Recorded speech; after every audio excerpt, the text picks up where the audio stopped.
next investigation. Now, came across this thing with Eric Clapton doing a racist rant. What I call a racist rant in 1976, really. And probably he was saying this stuff about get the wogs out and all this, right? In a concert in apparently so anyway, and of course this forms the basis for rock against racism, what I call it, rock against racism. All of a sudden came about. We've got this character here, obviously not the same old propaganda saying that saying that this thing by Clapton was despicable and all the rest of it, right? Of course, a lot of the liberalist type of anti-white propaganda, right? So again, as you see, like you say, the anti-white type of racism is acceptable, but the other types are not, right?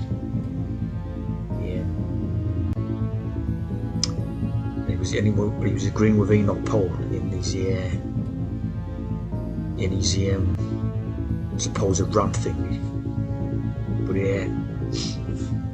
one of the things what I talked about here, right, is how Clapton was a cultural appropriator, right, and how he based his music on the blues musicians, right, which was the black blues musicians from basically like 1930s America and all that, right. And obviously they're making the ones who are sort of like white bashing in this comment section and all that, right, but basically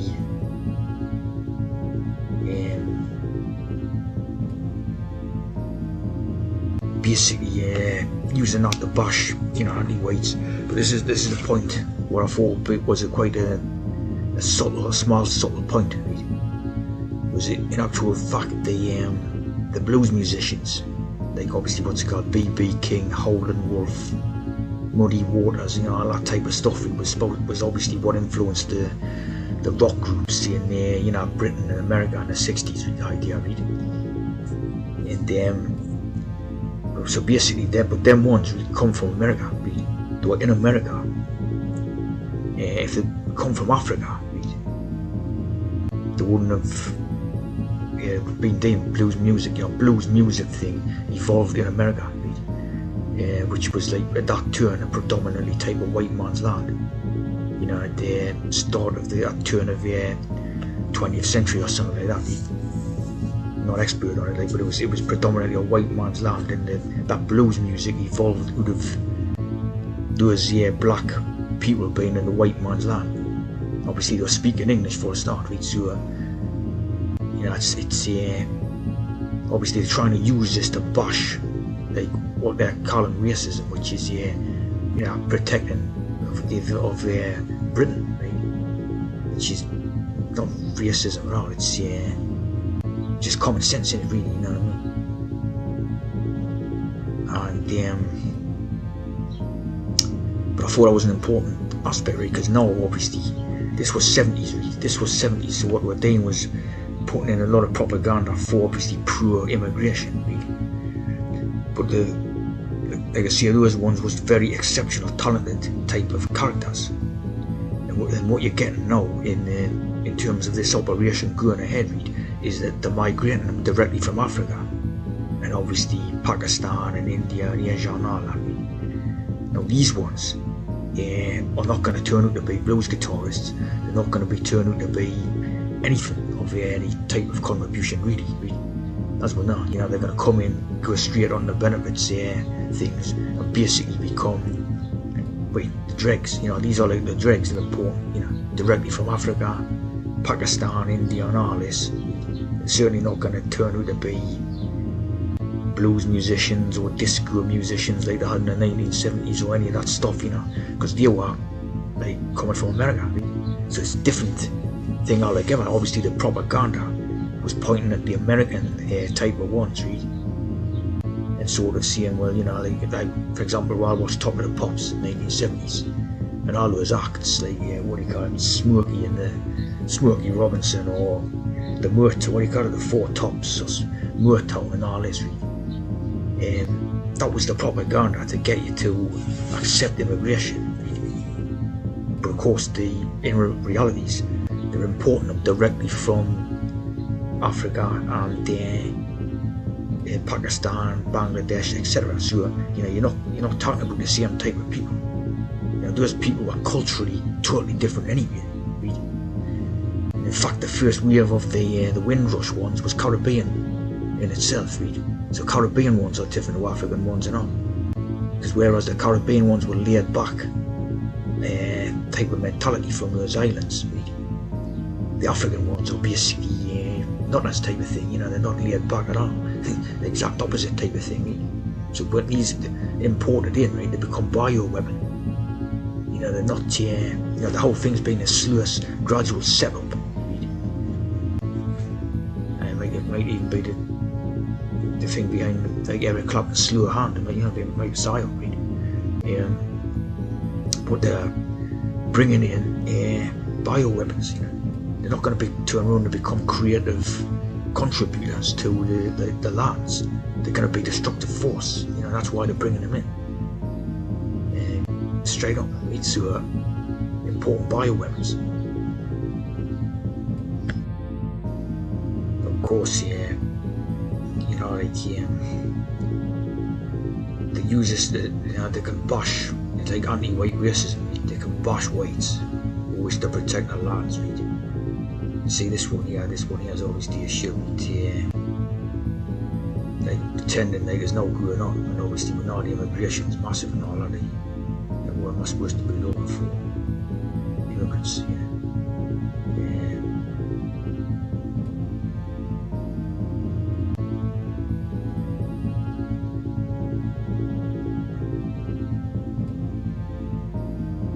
Or just a scumbag, they came. So they can,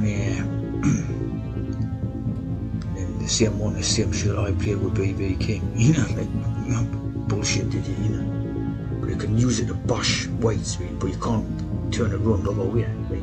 So it's like a fixed, what do you call it? Like a fixed table, right?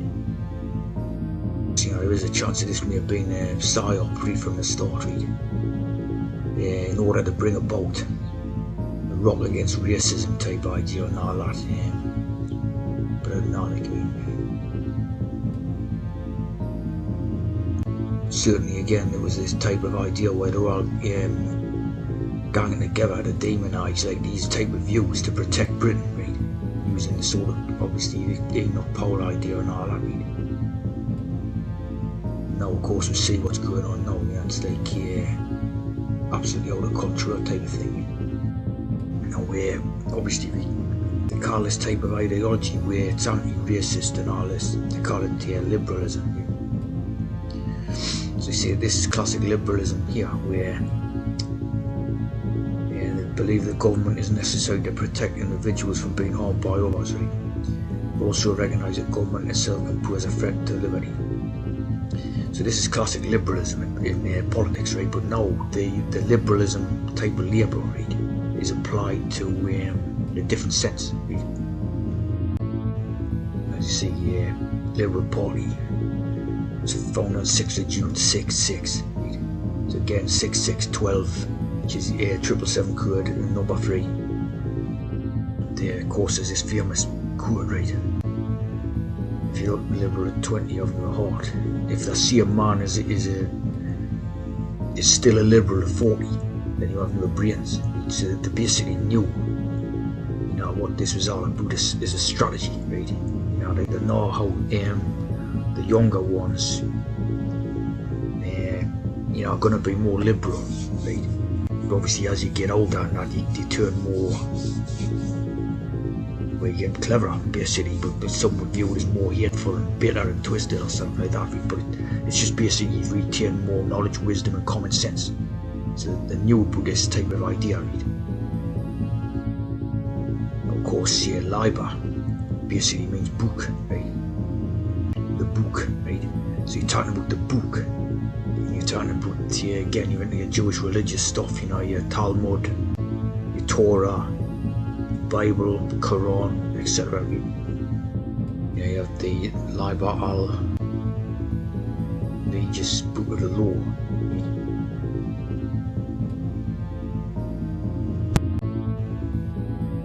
Read the words to which opera music has been written. So it's basically following a script. It's following a script. And obviously we know who's in charge of that type of script.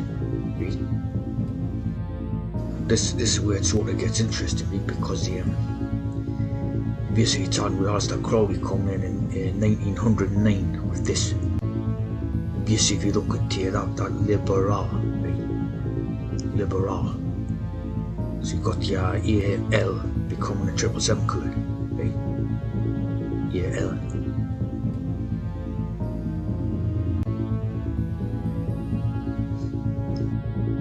So as you see here, again, Liber, Oz, UZ, again, number 777 code, right?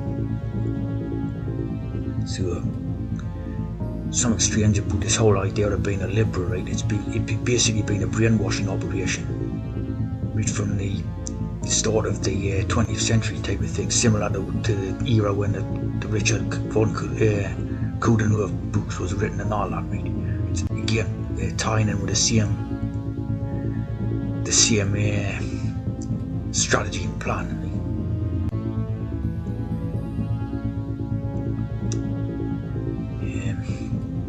Of course, Churchill and Crowley, right, knew each other. They were sort of in some, what was it called, the OSS or something together. Right? So it was the starts of British intelligence, as they call it, like, which obviously led to MI5 and MI6 and all that. Right?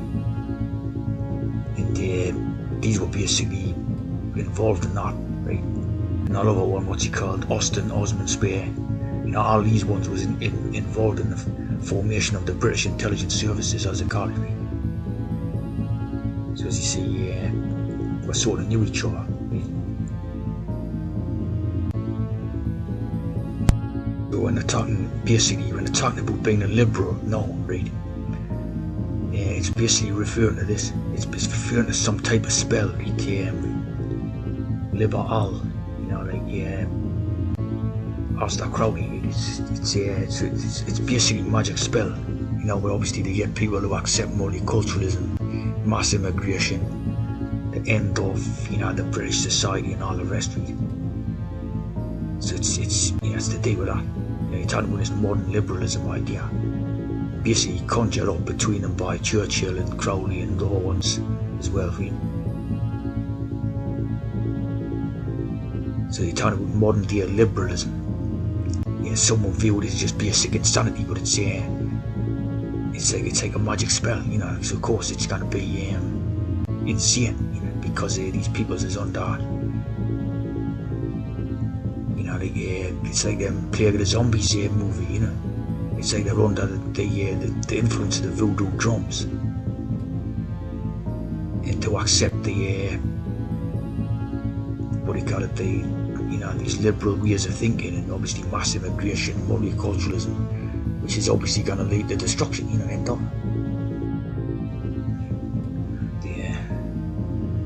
Talking about holy guardian angel and all that stuff. Again, very influenced by all the Egyptian teachings. The Cairo working and all this stuff.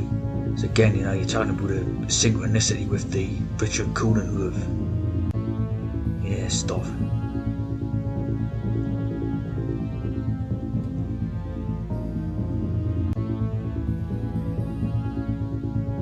Powerful magic spell. Basically, you got that idea about the lie by the book, right? And you had this show called The Word, right? Which was 90s, and it was basically an liberal program and agenda type of thing. It was like really promoting ideas of multiculturalism and everything like that, right? And they've never repeated this show on the TV, because obviously it doesn't translate well to the modern era, right? It's of its time. And it was just total gaslighting and liberal propaganda, right? Here you see push the boundaries, edgy content and all this, right? Showcasing commitment to progressive values. That's what this show was all about, Mark Lamar. So it was totally a liberal gaslighting program, right?